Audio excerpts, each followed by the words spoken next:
Remember that if you don't prioritize your life, someone else will. Greg McKeown. My friends, you are the only person who is going to consistently set aside 10 to 15 minutes each and every day to chart these markets and learn how this works. If you do that, you will reap the rewards, but no one will do it for you. It is up to you to prioritize what you think is important in your life, and what you prioritize will get done.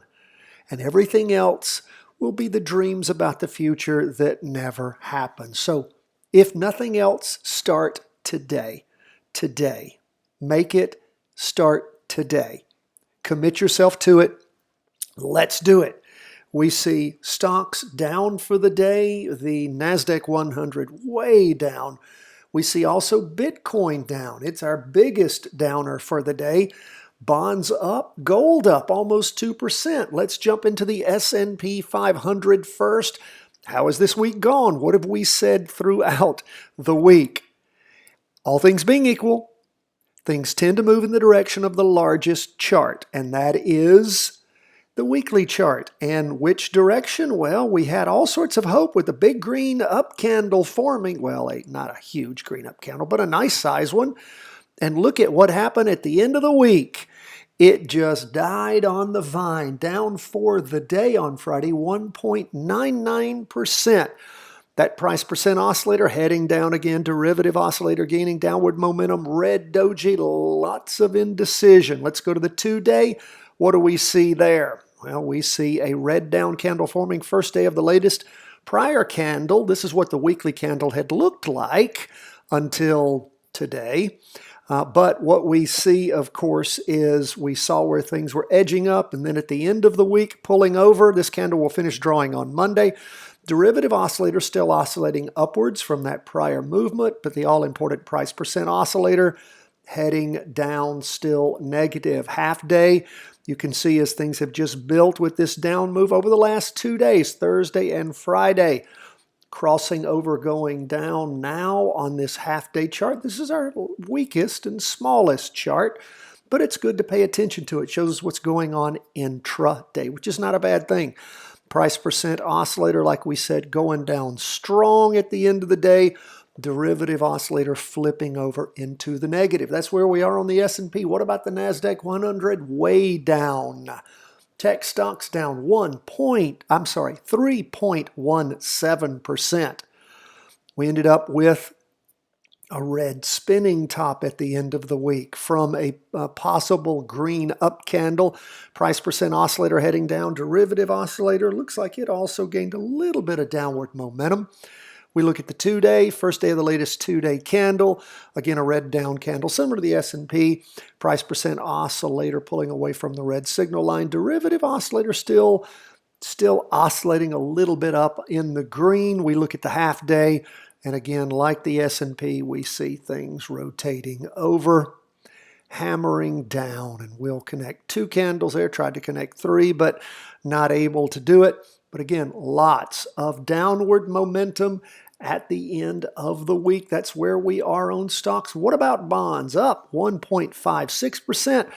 It is a big down week overall. We'll see more of that when we get to the half-day chart. So what do we see on the weekly? Price percent oscillator still about steady, moving down. Derivative oscillator gaining downward momentum. Big red down candle hitting lower lows.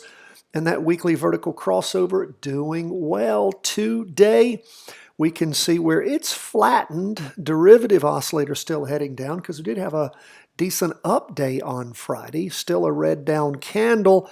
And of course, you have it hitting a lower low.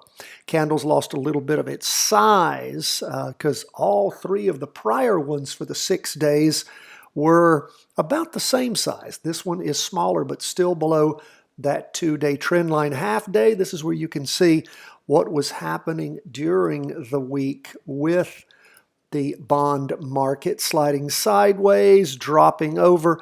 You can see where things were moving down in the morning and popping up in the afternoon on bonds. So again, still overall big down week for bonds.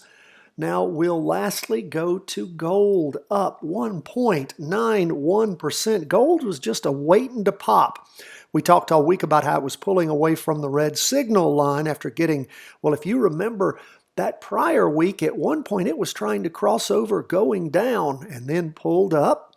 And then, of course, hammering up this week, again, quite nice on Friday. And we see the derivative oscillator gaining lots of upward momentum, price percent oscillator spiking up like a hockey stick. Same on that 2-day, just a moving up, quite nice to see. And we will go ahead, let me find that. Oh, well, let's see, wait a second. I'm not doing that yet because that's just the first day, although this is what happens sometimes. Let me show you this in particular. Oops, going the wrong way. Well, let me stretch this out for you. Here we go. You will notice this happen when it did not cross over on the last 2-day, but what has happened is with this huge acceleration up first day of the latest 2-day candle, it'll sometimes get almost back to where it was and then pull it up through, but that did not happen. So we will not record a crossover until that candle closes, as strong as that is, unless the bottom dropped out of gold over the weekend. You can expect that to be a 2-day crossover going up. So we see that the price percent oscillator spiking up, derivative oscillator heading up. And of course, what does that mean? Well, gold is in an up move on the weekly, so this would be a 2-day recross we will be expecting to see most likely on Monday. And what do we see on the half day? Well, you've seen this half day moving up, gosh, going all the way back to the afternoon of Thursday, the 2nd of February. And then, of course, it really started moving up with nice, decent-sized green up candles back on Monday morning, the 7th of February. And but for sort of a slowdown on Thursday, man, it made up for that on Friday in the afternoon, spiking up. Beautiful to see. So do mark in your show notes the possibility of a 2-day recross going up on gold on Monday. Lastly, we go to Bitcoin. What happened with Bitcoin? Well, we have a green up candle forming for the week. Bitcoin is down for the day, 3.50%. Price percent oscillator negative and flat. Derivative oscillator losing downward momentum. 2-day, we had a 2-day crossover going up. Now, again, that doesn't mean everything has ended, but we do have, since that 2-day crossover, 2 more days of up movement. And then this latest, again, we have a green up candle that's forming. These are Heikin Ashi candlesticks, so it's showing you the average pace. Even though it was a big down day, we can see we're not reaching a higher high. The candle itself is much smaller.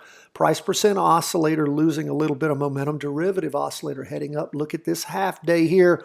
You can see where things fell off, moving up for 3 days of nice up movement and then just tracking off of that. Price percent oscillator still positive, heading down. Derivative oscillator still positive, but losing lots of momentum since it peaked back on Tuesday, Wednesday. So again, what are we looking at when it comes to Bitcoin? Well, we saw some push up over the week, but we haven't had a weekly vertical crossover yet. 2 days heading in the right direction. Keep our powder dry. We'll wait and see and be ready to act when Bitcoin tells us it's ready to move. And that will be when investor sentiment changes wildly and there's a weekly vertical crossover going up like we saw back when? That would have been back in August of last year on the week ending the 13th. It went from somewhere around the $30-something thousand mark, early, somewhere around the high 30s, low 40s, to a high of where? $63,000. So again, we don't have to capture all of it. We want to capture the safe chunk in the middle, and there's always plenty there. My friends, that's where we are as we close the week. Thank you so much for being with us. Really appreciate all of our Patreon supporters. Shout out to you. And again, if you're not a Patreon supporter, you want to support the free work we do here at chartingwealth.com. We have all sorts of great bonuses for you, including a once a month live question answer call-in session weekly. Charting Crypto podcast that we do special for Patreon members on Wednesdays. And then, of course, Thursdays, we give you 20 weekly vertical crossovers from the S&P 500. God bless, my friends. All the best from the whole team at Charting Wealth, World Headquarters.